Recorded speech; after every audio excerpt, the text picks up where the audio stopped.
ready for some heart-pounding, emotional figure skating drama.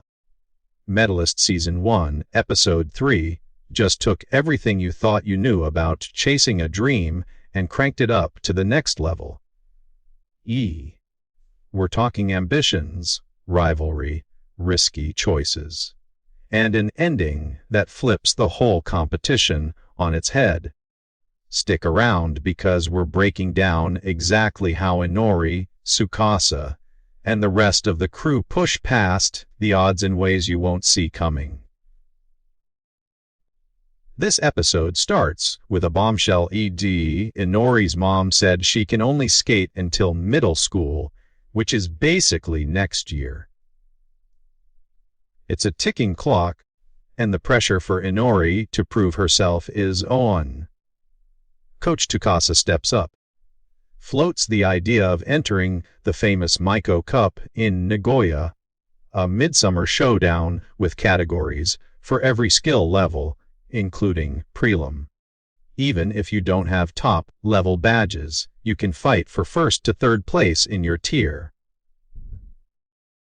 Inori is nervous but excited, especially after Tsukasa dangles this chance. She wonders if her idol, Hikaru Kumasaki, will be there.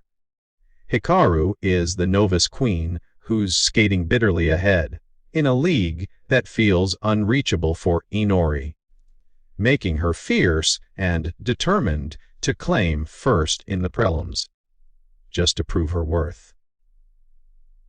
When Inori steps into practice at the club, she's the new kid, feeling totally out of place and overwhelmed by students asking questions about her grade or favorite anime.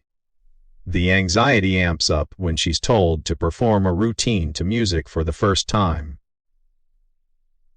She's skilled at spins and jumps, but dancing and performing is another beast. She freezes mid-routine, forgets her choreography, and her confidence plummets. The next day, she admits to Tsukasa that the embarrassment of performing in front of others makes her want to hide. Spins and jumps are fine, but the dancing part, she feels like everyone's judging and laughing. Ever the resourceful coach, Tsukasa suggests they skate the routine together. Inori can slide behind him, fight in his shadow, and hopefully snap out of her shell. But life's never that easy. Skating with Tsukasa only makes Inori feel more exposed because he lights up the ice, commanding every eye. She's struck by how different he seems while performing. His form is flawless, every gesture brims with intention, and even his fingertips are expressive. For the first time, Inori truly wants to be captivating. She wants to skate beautifully enough for people to talk about her. But with only 40 days until the big competition, the hard work kicks in. Inori is driven but struggles to imitate Tsukasa's smooth, bold skating. She falls over and over, pushing herself because she wants to get good and be amazing. Tsukasa lovingly calls her their tin girl, finally getting some oil, noticing she's finally starting to have fun on the ice.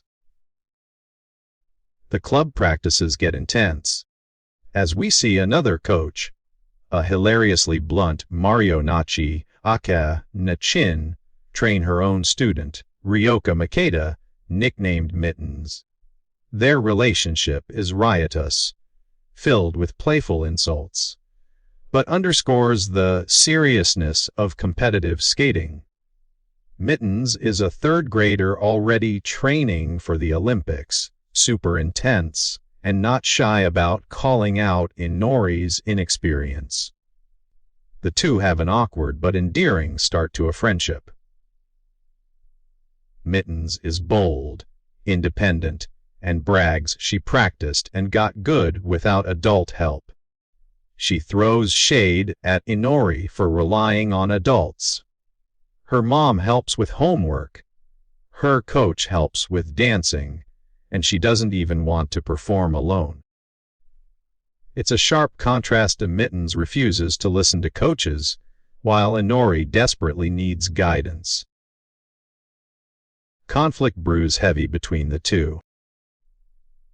Mittens vows to win the prelim level, trash talks Inori, and says adults won't matter when it comes down to real talent and courage.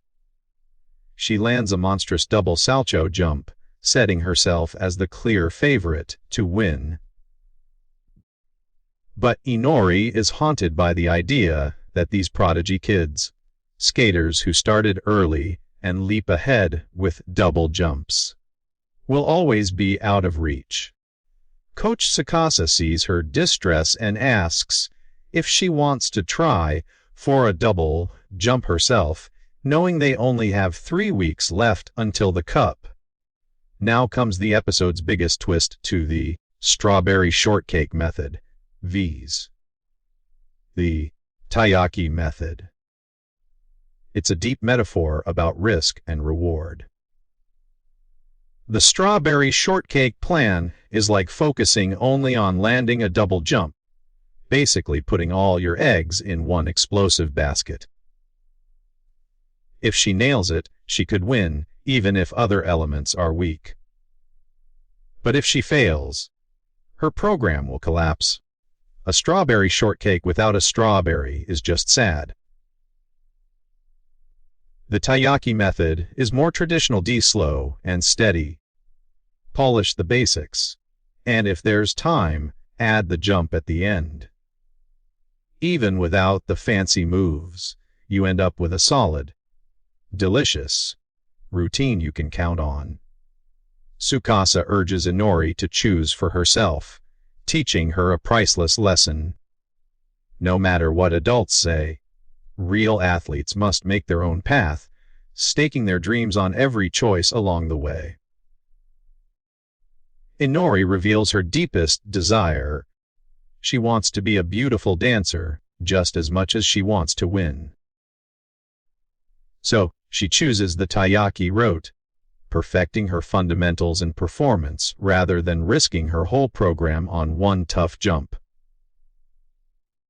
Days pass, and while Mittens obsesses over landing double jumps, Inori pours herself into spins, musicality, and skating technique. Observers are wowed by her speed, her courage to zip around, and her impressive back scratch spins. She's hard at work and improving rapidly, but the shadow of Mittens' double jump looms over her chances. Fast forward. The last week of practice is here. The taiyaki work pays off. Inori's routine is balanced, beautiful, and polished. Coach Hitomi notes her combination of spinning, jumping, and musical interpretation. She's really got the makings of a unique skater. Still, Inori tries to push herself for that elusive double salchow, getting close but not quite there. It's a race against time and self-doubt. Meanwhile, with Mittens, her coach is only letting her compete in the prelims so she can win, but worries about Inori's progress. If Inori lands the double, Mittens' crown could be in danger. It's a tense duel between raw talent and steady improvement. Now, just 4 days before the competition, the coaches debate. Inserting a double is dangerous. If Inori falls, penalties will follow.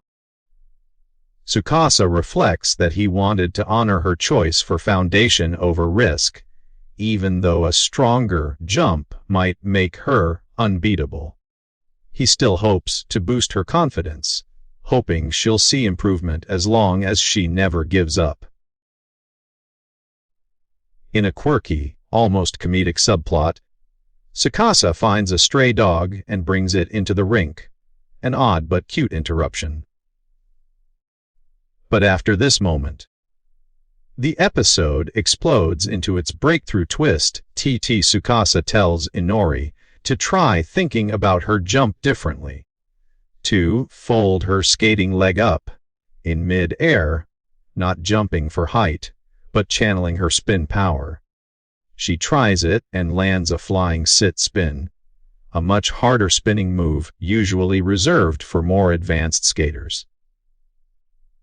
The room is awestruck.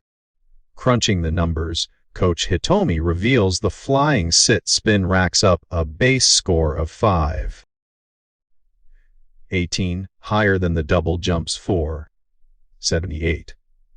Suddenly, Inori's program, built on solid skating and this perfectly executed flying sit spin, is more powerful than the risky jump she's been stressing over. The flying sit spin becomes the centerpiece, the strawberry her routine needed all along. So the episode ends with Inori not just catching up to Mittens, but leapfrogging ahead by redefining what winning looks like. Her choice to focus on clean, beautiful skating and accidentally discover an elite move fit for her skill level puts her in prime position to stun at the Maiko Cup. Tsukasa beams with pride, telling her she chose the right dessert. She's ready to be a one-of-a-kind skater who doesn't chase the crowd, but sets her own trail on the ice. To wrap it up, Episode 3 of Medalist is all about making choices under pressure and believing in your own growth, even when it seems like the odds or your rivals are impossible. Inori proves that hard work, resilience, and a willingness to explore her own style can unlock new strengths. The tension with Mittens, Tsukasa's coaching philosophy, and the last-minute game-changing spin all keep you glued to the screen as the countdown to the competition hits 0. If you loved this breakdown, tell me in the comments. Did you agree with Inori's choice, or would you have gone for the risky double jump? Hit that like button, share this recap with your fellow anime fans, and subscribe for more deep dives into Medalist and all your favorite shows. Until next time, keep chasing your dreams, one step at a time.